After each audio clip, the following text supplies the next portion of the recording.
उदयपुर राज्य के एक गांव के सबसे बड़े हवेली नुमा घर में विमला देवी का शासन था। उम्र के साथ उनकी कठोरता भी बढ़ गई थी। उनके इकलौते बेटे अजय की शादी संध्या से हुई थी, जो कोमल स्वभाव की थी। लेकिन इस घर में उसके लिए कोमलता की कोई जगह नहीं थी। विमला देवी की बेटी निशा, जिसकी शादी कुछ साल पहले टूटी थी, मायके लौटकर हमेशा के लिए बस गई थी। वह अपनी मां की परछाई थी, क्रूर, कटु और जलन से भरी हुई। जब से वह आई थी, संध्या की तकलीफें और बढ़ गई थीं। बहुत आराम हो गया तुझे, जा आंगन में झाड़ू लगा और अच्छे से पोंछा भी लगा देना, विमला देवी ने तमतमाते हुए कहा। संध्या थकी हुई थी, लेकिन विरोध करने की हिम्मत नहीं थी। वह चुपचाप झाड़ू लेकर आंगन की ओर बढ़ी। और हाँ, दोपहर में तेरे हाथ की सब्जी ठीक नहीं बनी थी, अजय को पसंद नहीं आई। तुझे खाना बनाना भी नहीं आता, निशा ने व्यंग्य किया। संध्या को अपने पति अजय से कोई उम्मीद नहीं थी। वह अपनी मां और बहन की बातों में इतना डूबा रहता कि कभी संध्या का पक्ष ही नहीं लेता। उसका मायका भी साधारण था। माता पिता आर्थिक रूप से कमजोर थे और भाई भाभी को उसके दुखों से कोई मतलब नहीं था। वह जानती थी कि यहां से निकलना आसान नहीं था। एक दिन घर में एक मेहमान आया, अजय का दूर का चचेरा भाई विक्रम। वह शहर में पढ़ा लिखा था और खुली सोच वाला था। आते ही उसने घर के माहौल को भांप लिया। रात के खाने के बाद जब संध्या अकेले रसोई में बर्तन साफ कर रही थी, विक्रम ने हौले से कहा, भाभी, आप बहुत शांत रहती हैं, क्या सब ठीक है? संध्या ने हड़बड़ाकर सिर हिला दिया। हाँ, सब ठीक है। लेकिन विक्रम समझ गया कि सब कुछ वैसा नहीं है जैसा दिख रहा है। अगले कुछ दिनों में उसने गौर किया कि संध्या पर हर वक्त सास ननद हावी रहती हैं। एक दिन जब निशा ने फिर से संध्या को ताना मारा, तू तो घर के काम करने के लायक भी नहीं है, तब विक्रम पहली बार बीच में बोला, दीदी, किसी की सहनशीलता को उसकी कमजोरी मत समझिए। विमला देवी और निशा चौंक गईं। पहली बार किसी ने संध्या के पक्ष में आवाज उठाई थी। विक्रम के एक ही वाक्य ने घर में सन्नाटा फैला दिया। विमला देवी और निशा को जैसे विश्वास ही नहीं हुआ कि किसी ने संध्या के पक्ष में आवाज उठाई है। अजय, जो अभी अभी दफ्तर से लौटा था, विक्रम की बात सुनकर ठिठक गया। अरे विक्रम, तू बीच में क्यों बोल रहा है? निशा ने भौहें चढ़ाते हुए कहा, यह हमारा घर है, हमारे नियम हैं। विक्रम हल्के से मुस्कुराया, लेकिन उसकी आंखों में दृढ़ता थी। दीदी, घर के नियम इंसाफ पर टिके होने चाहिए, अन्याय पर नहीं। और अगर घर का कोई सदस्य तकलीफ में हो तो चुप रहना भी गलत होता है। संध्या ने सिर झुका लिया। उसे डर था कि अब उसकी मुश्किलें और बढ़ जाएंगी। विमला देवी और निशा को विक्रम की दखलंदाजी बिल्कुल रास नहीं आई। अगले ही दिन से उन्होंने संध्या पर और भी ज्यादा अत्याचार बढ़ा दिए। सुबह सबसे पहले उसे उठाकर भारी भरकम कामों में लगा दिया गया। तेरी वजह से घर के लड़के सर चढ़ने लगे हैं, विमला देवी ने गरजते हुए कहा। अब देखती हूं तुझे कोई बचाने आता है या नहीं। निशा ने तुरंत मौका पकड़कर कहा, आज से तू हमारे साथ मेज पर नहीं खाएगी, अलग बैठकर खाएगी। संध्या चौंक गई। अब तक उसे सिर्फ ताने और आदेश मिलते थे, लेकिन अब तो उसे इंसान तक नहीं समझा जा रहा था। अजय ने भी कुछ नहीं कहा। वह चुपचाप खाना खाता रहा, जैसे कुछ हुआ ही ना हो। विक्रम को यह देखकर गुस्सा आ गया, लेकिन उसने सीधा विरोध करने के बजाय एक नई योजना बनाई। अगले दिन वह संध्या से अकेले में मिला। भाभी, कब तक सहन करेंगी? कभी सोचा है कि आपके साथ ऐसा क्यों हो रहा है? संध्या ने आंसू पोंछते हुए कहा। मैं क्या कर सकती हूं विक्रम, यह मेरा नसीब है। नसीब तभी बदलता है जब इंसान खुद उसे बदलने की ठान ले, विक्रम ने गंभीर स्वर में कहा।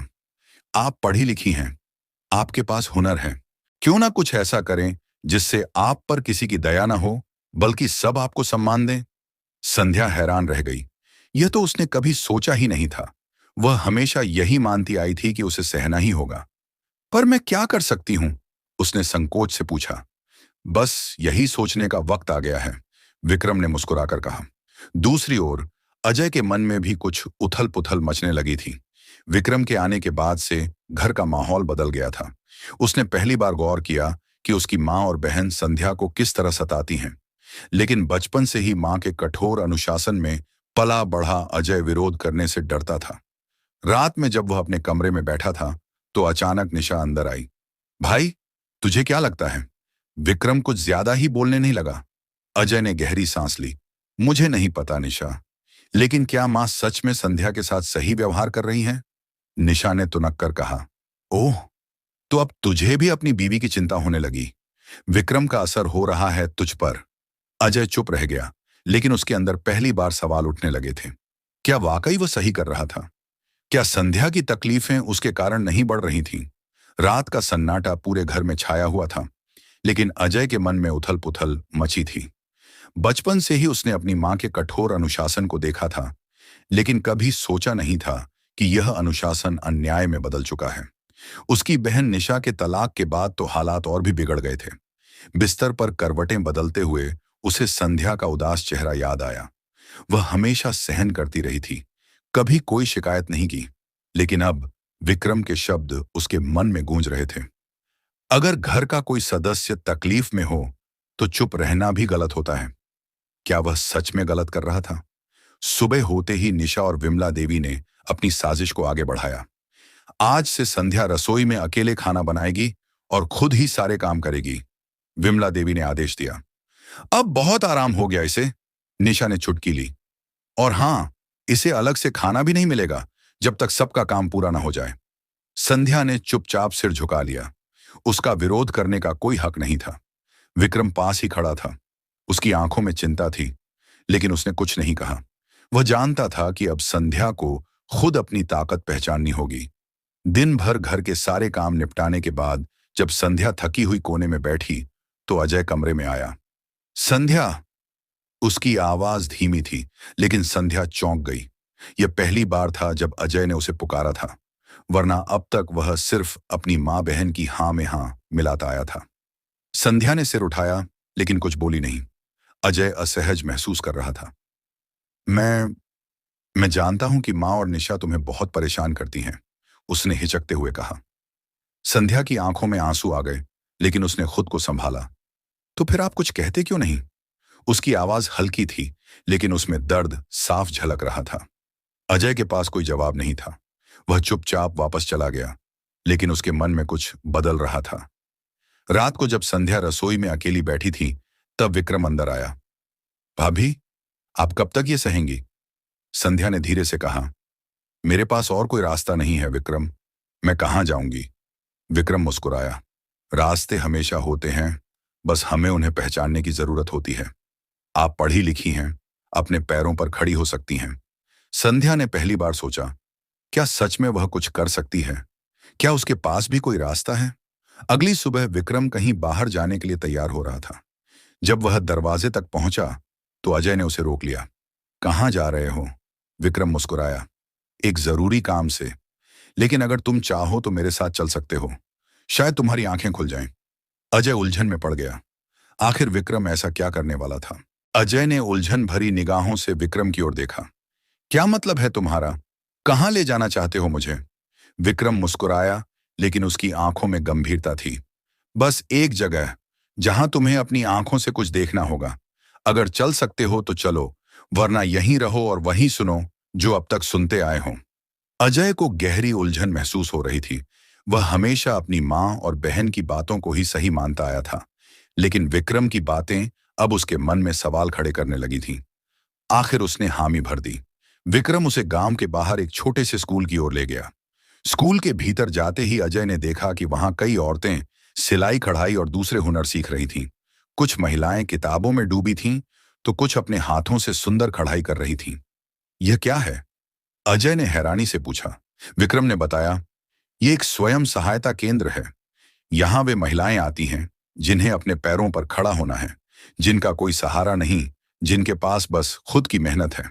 अजय चुपचाप चारों ओर देखता रहा। वहां बैठी औरतों के चेहरों पर आत्मनिर्भरता की चमक थी। वह सोच में पड़ गया। संध्या भी तो पढ़ी लिखी है। अगर उसे सही अवसर मिले तो क्या वह भी अपनी तकदीर नहीं बदल सकती? विक्रम ने उसकी ओर देखा और हल्के से कहा, अगर तुम सच में अपनी पत्नी की तकलीफ समझते हो तो उसे भी यह मौका देना। इधर घर में विमला देवी और निशा को यह नागवार गुजर रहा था कि अजय और विक्रम कहीं साथ गए थे। देख लेना मां, यह विक्रम हमारे घर में आग लगाने आया है, निशा चिढ़ते हुए बोली। विमला देवी ने गहरी सांस ली। मैं जानती हूं कि यह सब उस संध्या को छूट देने के लिए कर रहा है। हमें अब और सख्त कदम उठाने होंगे। वह तुरंत संध्या के पास पहुंची और ताना मारा, तेरी वजह से घर के मर्द बिगड़ रहे हैं। अब तुझे सबक सिखाना ही होगा। निशा ने मुस्कुराकर कहा, हाँ माँ, मुझे लगता है इसे अब मायके भेज देना चाहिए। कुछ दिन वहां रहेगी तो अक्ल ठिकाने आ जाएगी। संध्या सन्न रह गई। क्या सच में उसे इस घर से निकालने की योजना बनाई जा रही थी? शाम को जब अजय घर लौटा तो उसके मन में कई सवाल थे। उसने अब तक अपनी मां की कही हर बात को पत्थर की लकीर माना था, लेकिन पहली बार उसे लग रहा था कि वह कुछ गलत कर रहा है। वह सीधा अपने कमरे में गया, जहां संध्या चुपचाप बैठी थी। संध्या। अजय की आवाज में एक नया भाव था। संध्या ने सिर उठाया, लेकिन उसकी आंखों में डर था। अजय ने कुछ क्षण सोचते हुए कहा, अगर तुम्हें कोई हुनर सीखने का मौका मिले तो क्या तुम सीखना चाहोगी? संध्या को अपनी सुनाई पर यकीन नहीं हुआ। क्या यह वही अजय था जो अब तक मां बहन की हाँ में हाँ मिलाता आया था? मुझे मौका मिलेगा? उसकी आवाज में संकोच था। अजय ने गहरी सांस लेते हुए कहा, हाँ, लेकिन इसके लिए तुम्हें भी हिम्मत करनी होगी। संध्या की आंखों में पहली बार एक उम्मीद की हल्की सी किरण चमकी। भाग्य का खेल, अगला भाग। निशा, जिस पर हर कोई तरस खा रहा था, जिसे हर कोई एक बेचारी ठुकराई हुई औरत समझ रहा था, असल में वह इतनी मासूम नहीं थी। उसकी आंखों में जो आंसू छलकते थे, वे दर्द के नहीं, बल्कि एक गहरी साजिश का हिस्सा थे। निशा का छिपा हुआ अतीत। निशा की शादी भले ही टूट चुकी थी, लेकिन उसके दिल में अब भी उसका पहला प्यार रोहित बसा हुआ था। रोहित, जिससे वह शादी करना चाहती थी, लेकिन घर वालों ने उसकी शादी एक अमीर परिवार में करवा दी थी। शुरुआत में निशा ने अपने पति के साथ रहने की कोशिश की, लेकिन रोहित ने उसे हमेशा याद दिलाया कि वह सिर्फ उसकी है। वह लगातार उससे मिलने आता रहा, उसे समझाता रहा कि अगर वे दोनों चाहें तो सब कुछ बदल सकते हैं। जब निशा को लगा कि अब वह इस रिश्ते में नहीं रह सकती, तो उसने खुद को पीड़िता बनाकर अपने पति से तलाक ले लिया और फिर लौट आई अपने मायके, जहां उसकी मां विमला देवी ने उसे सहानुभूति दी और भाई अजय ने उसे हर सुख सुविधा दी। लेकिन निशा की आंखें सिर्फ सहानुभूति तक सीमित नहीं थीं। वह कुछ और चाहती थी, कुछ बड़ा। साजिश की बुनियाद। रोहित और निशा अब भी एक दूसरे से छिपकर मिलते थे। उनकी योजना थी कि किसी तरह निशा अपने मायके की संपत्ति और पैसे पर कब्जा कर ले, ताकि वे दोनों कहीं और नई जिंदगी बसा सकें।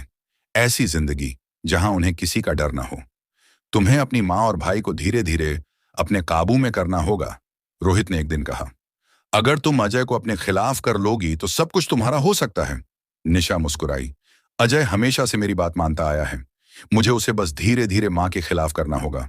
संध्या को मोहरा बनाना, लेकिन सिर्फ अजय को काबू में करना काफी नहीं था। उसे अपनी मां को भी हटाना था, लेकिन सीधे नहीं, बल्कि किसी और के हाथों। और इसके लिए सबसे आसान शिकार थी संध्या। अगर मां को लगने लगे कि संध्या घर तोड़ना चाहती है, तो वो उसे घर से निकालने की कोशिश करेंगी, निशा ने सोचा। और अगर अजय इस बीच संध्या का पक्ष लेने लगे, तो वह मां से दूर हो जाएगा और घर की बागडोर मेरे हाथ में आ जाएगी। निशा अब धीरे धीरे अजय के कान भरने लगी। भैया, क्या तुम्हें नहीं लगता कि मां संध्या को बहुत सताती है? उसने एक दिन बड़े मासूमियत से कहा। अजय चौंक गया। तुम्हें ऐसा क्यों लग रहा है? तुम खुद देखो ना। मां हमेशा उसे काम पर लगाए रखती हैं और छोटी छोटी बातों पर डांटती हैं। अजय ने सिर हिलाया। हाँ, लेकिन मां की आदत ही ऐसी है। लेकिन भैया, निशा ने अपनी चालाकी भरी मुस्कान छिपाते हुए कहा, अगर संध्या ने यह सब सहते सहते एक दिन तुम्हें छोड़ने का फैसला कर लिया, तो? अजय का चेहरा उतर गया। उसे पहली बार लगा कि शायद उसे इस घर की स्थितियों पर ध्यान देना चाहिए। विमला देवी को शक होने लगा। उधर विमला देवी को महसूस हो रहा था कि कुछ ठीक नहीं चल रहा है। मुझे लग रहा है निशा कुछ ज्यादा ही संध्या की तरफदारी कर रही है, उन्होंने एक दिन अपनी सहेली से कहा। तो क्या बुराई है? सहेली ने पूछा। बात बुराई की नहीं है, विमला देवी ने गंभीर स्वर में कहा। मुझे लगता है वह इस घर में कोई चाल चल रही है। रोहित की एंट्री। अब तक रोहित पर्दे के पीछे था, लेकिन निशा चाहती थी कि वह धीरे धीरे इस घर में अपनी जगह बनाए। मैं किसी को शक नहीं होने दूंगी, निशा ने रोहित से कहा। तुम बस मेरे निर्देशों का पालन करो। रोहित मुस्कुराया। तुम्हारी साजिश अब पूरी होने वाली है निशा। संध्या ने अपने जीवन की कठिनाइयों का सामना करने का निर्णय लिया। उसने सोचा, अब और नहीं, मुझे अपने पैरों पर खड़ा होना होगा। उसने गांव में महिलाओं के लिए चल रहे एक स्वयं सहायता समूह के बारे में सुना था, जो महिलाओं को आर्थिक रूप से सशक्त बनाने के लिए कार्यरत था। संध्या ने स्वयं सहायता समूह से जुड़ने का निश्चय किया। वहां उसने अन्य महिलाओं के साथ मिलकर विभिन्न कौशल सीखे, जैसे हस्तशिल्प, सिलाई और छोटे पैमाने पर व्यवसाय संचालन। धीरे धीरे उसने अपने उत्पादों को बाजार में बेचना शुरू किया और आर्थिक स्वतंत्रता की ओर कदम बढ़ाया। दूसरी ओर निशा अपनी साजिश में लगी रही। उसने अपनी मां विमला देवी को अपनी बातों में फंसा लिया। मां संध्या अब घर से बाहर ज्यादा समय बिताने लगी है। कौन जानता है वह क्या कर रही है? विमला देवी चिंतित हो उठी। निशा ने अपनी चालाकी से मां को संध्या के खिलाफ भड़काना जारी रखा। उधर राकेश ने देखा कि संध्या अब आत्मनिर्भर हो रही है। उसे महसूस हुआ कि अब उसका यहां रहना उचित नहीं है। उसने संध्या से कहा, तुमने जो मार्ग चुना है वह सही है। मैं तुम्हारे निर्णय का सम्मान करता हूं। यह कहकर राकेश ने गांव छोड़ दिया और अपने घर वापस चला गया। संध्या की आर्थिक स्वतंत्रता ने उसे आत्मविश्वास दिया, लेकिन निशा की साजिशें अभी भी जारी थीं। क्या संध्या इन चुनौतियों का सामना कर पाएगी? क्या विमला देवी सच का सामना कर सकेंगी? और निशा की साजिश का अंत क्या होगा? निशा ने अपनी चालाकी और धोखे से अपनी मां विमला देवी और भाई अजय से संपत्ति के कागजात पर हस्ताक्षर करवा लिए। रोहित के साथ मिलकर उसने घर और संपत्ति पर कब्जा कर लिया। विमला देवी, जो कभी इस घर की मालकिन थीं, अब उसी घर में नौकरानी बनकर रह गईं। संध्या ने अपने व्यवसाय में कड़ी मेहनत जारी रखी। उसके उत्पादों की मांग बढ़ने लगी और वह गांव की अन्य महिलाओं के लिए प्रेरणा स्रोत बन गई। उसकी सफलता ने उसे आत्मनिर्भर और सशक्त बनाया। निशा और रोहित की साजिश ने परिवार को तोड़ दिया है। विमला देवी की स्थिति दयनीय है और अजय इस धोखे से अनजान है।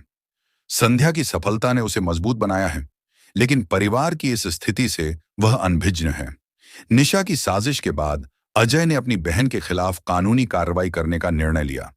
उसने संपत्ति के दस्तावेजों में धोखाधड़ी का आरोप लगाते हुए अदालत में मामला दायर किया। हालांकि निशा ने पहले से ही सभी सबूत अपने पक्ष में तैयार कर रखे थे, जिससे अजय के लिए अपनी बात साबित करना मुश्किल हो गया।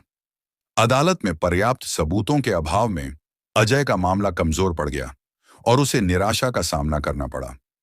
निशा ने अपनी साजिश से परिवार की संपत्ति पर कब्जा कर लिया था। उसका आत्मविश्वास बढ़ता गया और उसने घर में अपनी पकड़ मजबूत कर ली। विमला देवी, जो कभी इस घर की मालकिन थीं, अब उसी घर में एक नौकरानी की तरह रहने पर मजबूर थीं। निशा और उसके प्रेमी रोहित ने मिलकर घर के माहौल को पूरी तरह बदल दिया था। दूसरी ओर संध्या ने अपने व्यवसाय में निरंतर मेहनत जारी रखी। उसकी कड़ी मेहनत और समर्पण ने उसे गांव में एक सफल उद्यमी बना दिया। उसका व्यवसाय तेजी से बढ़ रहा था और उसने अपनी एक अलग पहचान बनाई थी। संध्या की सफलता ने उसे आत्मनिर्भर और सशक्त बनाया, जिससे वह अपने जीवन में आने वाली चुनौतियों का सामना करने के लिए तैयार थी। अजय की कानूनी लड़ाई में असफलता और निशा के बढ़ते प्रभाव ने परिवार की स्थिति को और जटिल बना दिया है। विमला देवी की दयनीय स्थिति और संध्या की सफलता के बीच परिवार में तनाव बढ़ता जा रहा है। जब निशा ने अजय को घर से निकाल दिया तो उसके पास कोई सहारा नहीं बचा। मां विमला देवी को भी निशा ने अपने जाल में फंसा रखा था और अजय के पास न पैसा था, न रहने के लिए जगह। वह भटकते भटकते पूरी तरह टूट चुका था। आखिरकार जब उसे कोई रास्ता नहीं सूझा तो उसने अपनी पत्नी संध्या के पास जाने का फैसला किया। संध्या, जो कभी इस परिवार में सिर्फ एक बहू थी, अब पूरी तरह बदल चुकी थी। उसने अपने आत्मसम्मान को बनाए रखते हुए अपने व्यापार को नई ऊंचाइयों तक पहुंचा दिया था। संध्या ने अपनी मेहनत और लगन से खुद को एक सफल व्यवसायी बना लिया था। अब उसका व्यापार केवल गांव तक सीमित नहीं था, बल्कि शहरों में भी उसकी पहचान बन चुकी थी। उसने कई महिलाओं को रोजगार दिया और उन्हें आत्मनिर्भर बनने की प्रेरणा दी। संध्या को अब अपने पुराने परिवार के बारे में कोई खबर नहीं थी। उसने खुद को पूरी तरह से अपने काम में लगा लिया था और निशा के षड्यंत्रों से अनजान थी। अजय जब संध्या के पास पहुंचा तो वह खुद को पूरी तरह हारा हुआ महसूस कर रहा था। उसे संध्या से आंख मिलाने में भी संकोच हो रहा था, क्योंकि उसने कभी सोचा भी नहीं था कि एक दिन उसे अपनी पत्नी से मदद मांगनी पड़ेगी, जिसे पहले उसकी मां और बहन ने कभी अपनाया ही नहीं था। संध्या जब अजय को इस हालत में देखती है तो पहले तो चौंक जाती है, लेकिन जब वह अजय की आंखों में दर्द देखती है तो उसे उस पर दया आ जाती है। अजय ने संध्या के सामने सिर झुकाकर कहा, संध्या, मैंने कभी नहीं सोचा था कि मैं तुम्हारे पास इस हाल में आऊंगा। निशा ने सब कुछ छीन लिया है। मां को भी उसने अपने बस में कर लिया और अब मेरे पास कुछ नहीं बचा। संध्या को पहले तो यकीन नहीं हुआ, क्योंकि वह निशा की साजिशों से पूरी तरह अनजान थी। संध्या ने शांत भाव से अजय से कहा, तुम्हें अपनी काबिलियत पर भरोसा होना चाहिए। अजय, अगर तुम मेहनत करोगे तो सब कुछ फिर से पा सकते हो। अजय ने धीरे धीरे संध्या को पूरी कहानी सुनाई। कैसे निशा ने माँ और भाई को धोखा दिया, कैसे उसने रोहित के साथ मिलकर संपत्ति हड़प ली, और कैसे उसने अपनी ही माँ को उनके ही घर में नौकरानी बना दिया। संध्या यह सब सुनकर दंग रह गई। उसे यकीन नहीं हो रहा था कि वही निशा जिसने कभी उसे प्रताड़ित किया था, अब अपने ही परिवार को बर्बाद करने पर उतर आई थी। विमला देवी, जो कभी अपनी बहू संध्या को प्रताड़ित करने में कोई कसर नहीं छोड़ती थी, अब खुद ही अपने की पर पछता रही थी। उन्होंने कभी सपने में भी नहीं सोचा था कि उनकी अपनी बेटी निशा एक दिन उन्हें इस तरह धोखा देगी। जब निशा ने अपने प्रेमी रोहित के साथ मिलकर घर और संपत्ति पर कब्जा कर लिया और अपनी ही मां को नौकरानी बना दिया, तब विमला देवी को एहसास हुआ कि उन्होंने अपनी सच्ची बहू को ठुकराकर कितनी बड़ी गलती की थी। अब न उनका बेटा उनके पास था, न उनकी बहू, और न ही वे सम्मान से रह पा रही थी। रात के अंधेरे में जब पूरा घर सो जाता, तो विमला देवी अकेले बैठकर रोती और सोचती, मैंने संध्या के साथ कितना अन्याय किया। वह तो सच में इस घर की लक्ष्मी थी, लेकिन मैंने अपनी ही बेटी निशा की बातों में आकर उसे प्रताड़ित किया। और देखो, आज वही निशा मुझे इस हालत में ले आई है। अब उन्हें अपनी बहू की याद सताने लगी थी। उधर अजय से पूरी सच्चाई जानने के बाद संध्या के अंदर गुस्से की ज्वाला धधकने लगी थी। वह अब तक अपने काम में इतनी व्यस्त थी कि उसे अपने पुराने परिवार की स्थिति का अंदाजा ही नहीं था।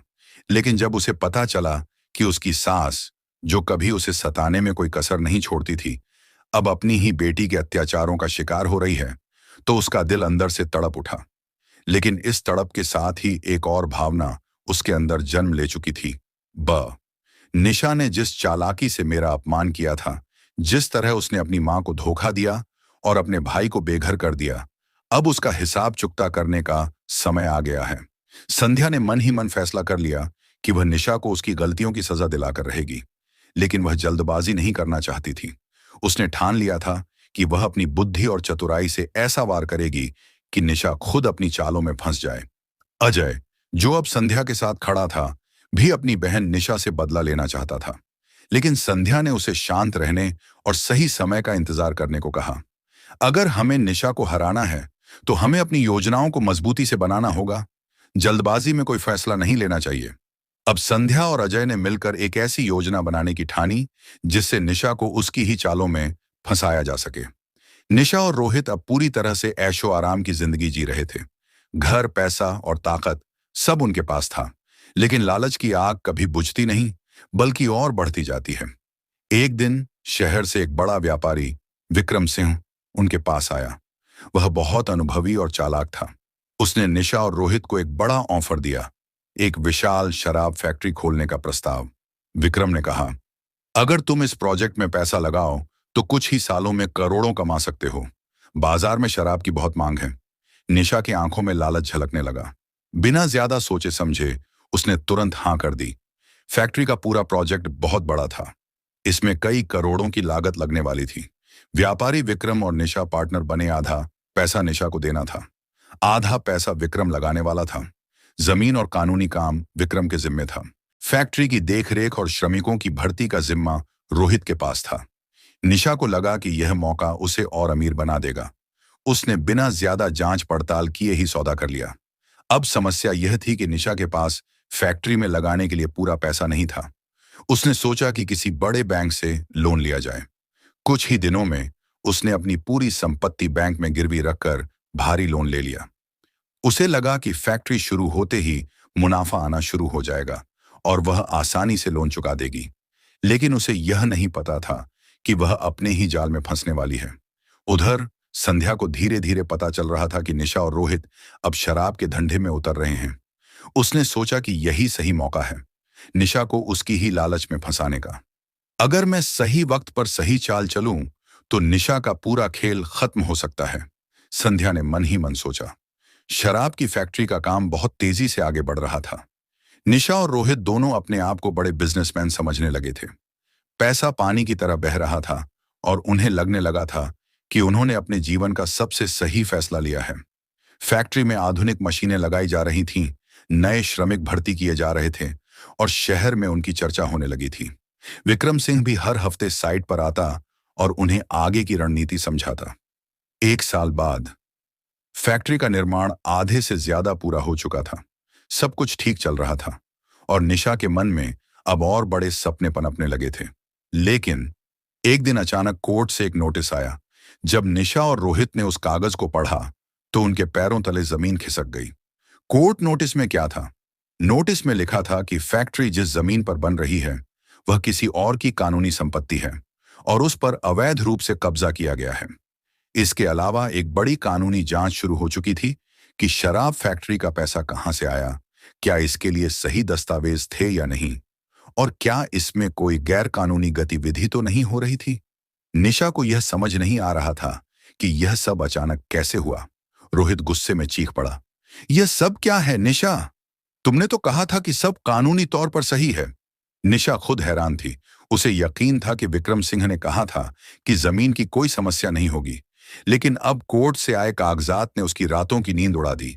उसे एक और झटका तब लगा जब बैंक से कॉल आया कि लोन के कागजात की फिर से जांच होगी। निशा ने अपनी लालच में अंधी होकर अपनी पूरी संपत्ति, घर और कारोबार को गिरवी रखकर सारा पैसा शराब फैक्ट्री में लगा दिया था। उसे यकीन था कि यह निवेश उसे करोड़पति बना देगा, लेकिन अब कोर्ट केस और बैंक लोन की मार ने उसे सड़क पर ला दिया था। जब निशा और रोहित अपनी समस्या लेकर विक्रम सिंह के पास गए तो उसने साफ साफ कह दिया, मुझे इस मामले में कुछ नहीं पता, यह सब तुम्हारी गलती है। मैंने तो पहले ही कह दिया था कि कागजात खुद चेक कर लो। यह सुनकर निशा और रोहित के पैरों तले जमीन खिसक गई। वह समझ गई कि विक्रम सिंह ने चालाकी से उन्हें अपने जाल में फंसा लिया था। बैंक ने सब कुछ नीलाम कर दिया। कुछ ही दिनों में बैंक ने सभी गिरवी रखी संपत्तियों को नीलाम करने का फैसला कर लिया। बैंक अधिकारियों ने कर्ज को डिफॉल्टर घोषित कर दिया और कोर्ट के आदेश से निशा और रोहित को उनके ही घर से बेदखल कर दिया गया। अब नीलामी का दिन आ गया। नीलामी में सबसे बड़ा झटका, जब नीलामी शुरू हुई तो निशा और रोहित को उम्मीद थी कि शायद कोई उनकी मदद करेगा, लेकिन जब बोली लगने लगी तो सबसे ऊंची बोली उसी व्यापारी विक्रम सिंह ने लगाई। 50 लाख, 1 करोड़, 2 करोड़, 5 करोड़। आखिर में विक्रम सिंह ने पूरी संपत्ति खरीद ली। अब वह सिर्फ फैक्ट्री का मालिक ही नहीं, बल्कि निशा और रोहित के घर, दुकान और जमीन का भी मालिक बन चुका था। यह देखकर निशा और रोहित सदमे में आ गए। उन्होंने सोचा था कि वह अमीर बनेंगे, लेकिन अब उनके पास रहने के लिए छत तक नहीं थी। उधर जब अजय को अपनी मां विमला देवी की हालत का पता चला तो उसने उन्हें अपने साथ ले जाने का फैसला किया। अजय ने कहा, मां, तुमने अपने किए की सजा भुगत ली, अब मेरे साथ चलो, मैं तुम्हें सहारा दूंगा। विमला देवी फूट फूट कर रोने लगी। वह समझ चुकी थी कि उन्होंने अपनी सच्ची बहू संध्या को सताकर कितनी बड़ी गलती की थी। अब वह अपने अतीत पर पछताने के अलावा कुछ नहीं कर सकती थी। निशा और रोहित सड़क पर आ गए। जब बैंक अधिकारियों ने उन्हें घर से बाहर निकाल दिया तब निशा और रोहित सड़क पर आ गए। अब उनके पास न पैसा था, न घर, न परिवार। निशा और रोहित के लिए सबसे बड़ा सदमा तब आया जब उन्हें पता चला कि जिस व्यापारी विक्रम सिंह ने उनकी संपत्ति खरीदी थी वह असल में संध्या और अजय का ही मोहरा था। विक्रम सिंह सीधा अजय और संध्या के पास गया और उनकी सारी संपत्ति वापस लौटा दी। जो कुछ भी तुम्हारा था वो अब फिर से तुम्हारा हो गया, विक्रम सिंह ने मुस्कुराते हुए कहा।